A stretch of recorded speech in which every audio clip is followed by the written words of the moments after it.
In this episode, we share with you our food prep and some of the meals we make while travelling.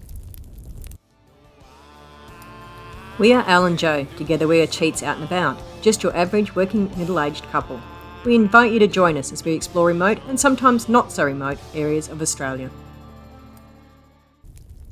We often make a salad for the first couple of nights, but we don't pre-cook meals beyond that. We prefer to cook as we go. It's not that difficult. And who wouldn't enjoy cooking in a kitchen with a view like this? We cryovac our meats, and if they require a marinade, we do that at this stage. We freeze everything as flat as possible in the bags the same width as the Engel basket. We package rice, pasta, quinoa, lollies, trail mix and other goodies into single portion so that we don't have to worry about open packaging spilling.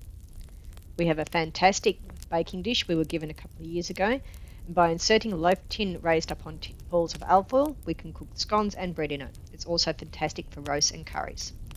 We have my grandmother's camp oven, a good frying pan and 2 saucepans. We recommend you find yourself a great butcher like we have for easy but interesting meals like these chicken, cheese and asparagus parcels. Your butcher should be happy to cryovac these delights for you.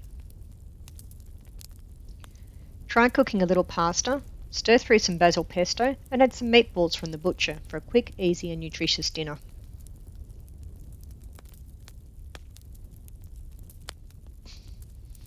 Or you could try the good old-fashioned spag bowl. The hardest part of cooking on an open fire is resisting others building it up. You want a low flame with plenty of coal. Roasts are super easy. We like lamb or pork roasts. Here you can see the vegetables are in my grandmother's old camp oven, and the pork was cooked in the other dish.